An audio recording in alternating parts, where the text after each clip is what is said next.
सुनिए, चैप्टर हम लोग कर रहे हैं कौन सा भाई, रेसिडेंशियल स्टेटस। अच्छा सुनिए, रेसिडेंशियल स्टेटस का मतलब हम लोग को यही मेजरमेंट करना है कि भारत में रहता है या नहीं रहता है। अच्छा किसका मेजरमेंट होगा थोड़ा बताइए तो। आप लोग का मेजरमेंट होगा, आप लोग का होगा। आप लोग का कोई शक है कि नहीं रहते हैं, हमारा होगा नहीं। किसका मेजरमेंट होगा, हु गोज आउटसाइड इंडिया और who comes in India.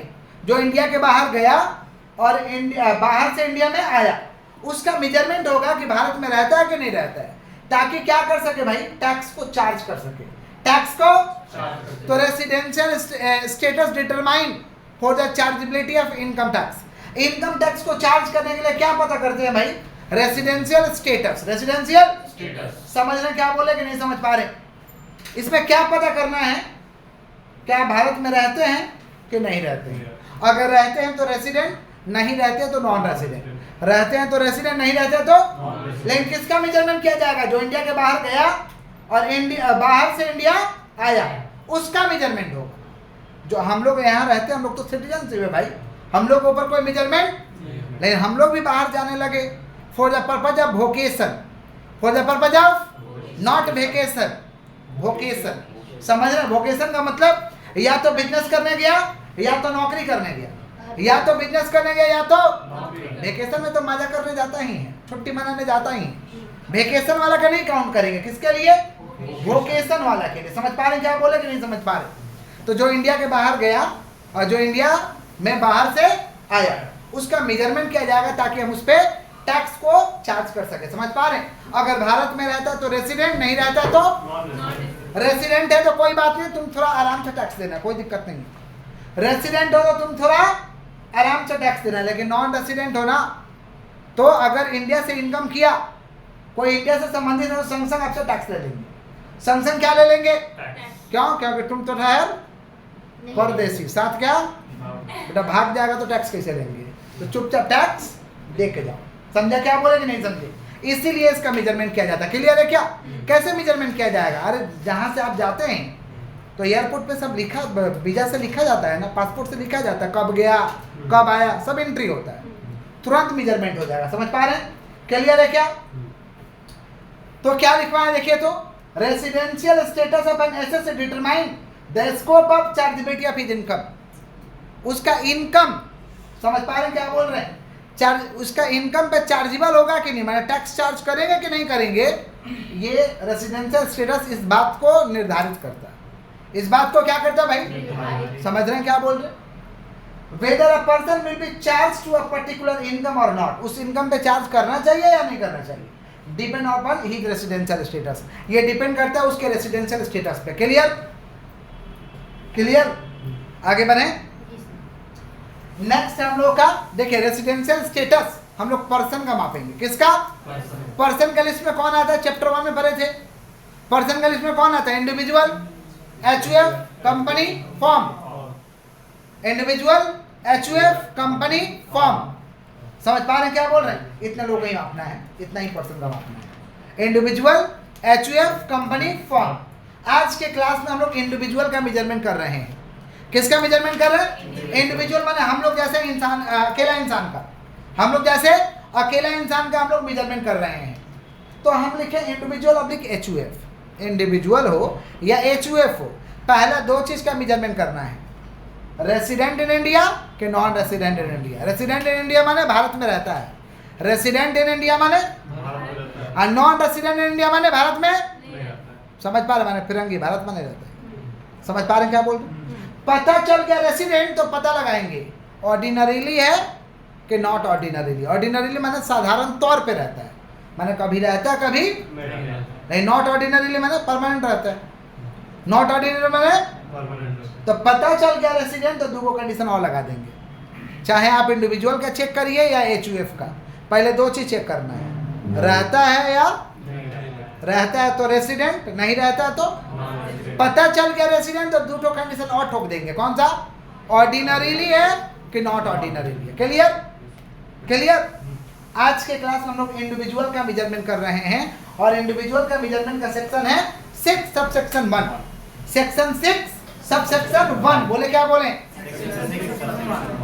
Section 6 subsection 1 कहता है कि भारत में रेसिडेंट होने के लिए दो कंडीशन है, दो में से कोई एक भी सेटिस्फाइड कर दीजिए तो आप रेसिडेंट कहलाइएगा। पहला कंडीशन है कि कम से कम पिछला साल भारत में 182 दिन गुजारिए, 182 डेज कम से कम पिछला साल भारत में गुजारिए। पहला कंडीशन सेटिस्फाइड, दूसरा चेक करने का दरकार, पहला में तुम ओके हो गया रेसिडेंट, बात खत्म। समझा क्या बोले? अगर पहला नहीं सेटिस्फाइड करोगे तो दूसरा चेक करेंगे, दोनों में कोई एक, दोनों में कोई। तो पहला देखो क्या लिखे हैं, रेसिडेंट इन इंडिया में लिखा है ना, an individual is said to be a resident in India if he satisfied any one of the following condition. अगर ये सेटिस्फाइड करता है any one of the following condition, मैंने दोनों में कोई एक। तो एक नंबर में क्या कंडीशन बोले हैं भाई, he is in India in the previous year for a period of 182 days और मोर, कम से कम पिछला साल भारत में 182 दिन या उससे ज्यादा गुजारिए। पहला सेटिस्फाइड, दूसरा चेक करने का दरकार। लेकिन पहला सेटिस्फाइड नहीं किए तो दूसरा चेक करेंगे। दूसरा बोला कि कम से कम पिछला साल, कम से कम पिछला साल 60 दिन या उससे ज्यादा रहे, 60 दिन या उससे, आज पिछला साल से कंटिन्यू पिछला 4 साल, पिछला 4 साल में 365 दिन या उससे ज्यादा रही, 365 दिन या उससे।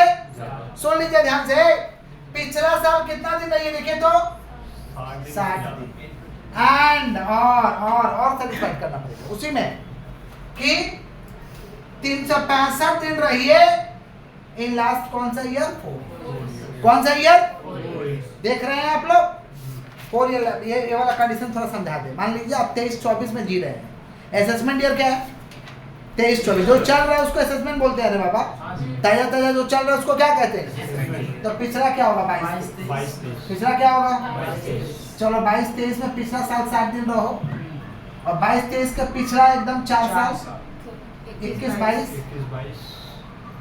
20-21, 19-20, फिर तो 22-23, 21-22, 20-21 देख पा रहे हैं, 20-21, 19-20, 18-19, सही है ना? तो ये कितना साल हुआ, 4 साल। कितना साल? तो इसमें 365 दिन, समझे? माने पिछला साल 60 दिन और उसका पिछला लास्ट 4 साल में कितना दिन है, 365 दिन है उससे ज्यादा। ये दूसरा कंडीशन एक साथ है, दूसरा कंडीशन। तो दोनों में कोई एक भी कंडीशन सेटिस्फाइड करिएगा तो क्या कहलाएगा, रेसिडेंट। नहीं सेटिस्फाइड, नॉन रेसिडेंट। तो कैसे लिखोगे भाई, लिखोगे कैसे डेफिनेशन? इंडिविजुअल का सेक्शन है 6 सबसेक्शन 1, 6 सबसेक्शन, तो रेसिडेंट इन इंडिया हेडिंग दे देंगे, लिख देंगे for the resident in India, समझ पा रहे हैं? For the resident in India satisfied any one of the following 2 condition, for the resident in India satisfied any one of the following 2 condition. पहला condition क्या है, ही इज इन इंडिया, समझ पा रहे, फॉर अ पीरियड कितना दिन, 182 days और more इन कौन सा ईयर, ड्यूरिंग प्रीवियस ईयर, इन कौन सा ईयर, प्रीवियस ईयर। और दूसरा 60 डेज और more in previous year and 365 days in last 4 relevant previous year. Relevant माने कंटिन्यू, लगातार, समझ पा रहे? तो दोनों में से कोई एक भी कंडीशन सेटिस्फाइड करो तो क्या कहलाओगे, रेसिडेंट। नहीं सेटिस्फाइड, नॉन रेसिडेंट। नहीं सेटिस्फाइड। अब नॉन रेसिडेंट का क्या कंसेप्ट है सुनिए, non resident in India, non resident in क्या लिखे हैं देखिए, an assessee who is not satisfied section 6 subsection 1 shall be treated as non resident in India for the relevant previous year। अगर दोनों में से कोई एक भी कंडीशन नहीं सेटिस्फाइड किया तो क्या कहलाएगा, तो इसको आराम से लिख देंगे, if an assessee not satisfied section 6 subsection 1 then he should be treated as non resident in India. Clear है क्या?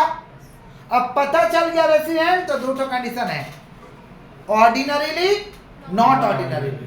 तो यहाँ देखिए क्या हेडिंग दिए हैं, resident and ordinary resident in India, resident and ordinary resident in India. क्या लिखवाए हैं, if a resident individual satisfied following additional 2 condition, दोनों का दोनों कंडीशन सेटिस्फाइड करना पड़ेगा, एडिशनल 2 कंडीशन। एडिशनल कितना कंडीशन, 2 कंडीशन है, दोनों का दोनों सेटिस्फाइड करिए, एक को नहीं, उसमें तो 2 में से एक हो, लेकिन यहाँ दोनों सेटिस्फाइड करिए कि पिछला 10 साल में 2 साल रही है, 2 out of 10 year, 2 out of, पिछला 10 साल में सीधा 2 साल रही है, सीधा मैंने समझ रहे हैं, बोलते ना 1 साल रह के आज आए हैं, मैंने 1 साल पूरा कलकत्ता में रहता बिहार आया, समझा?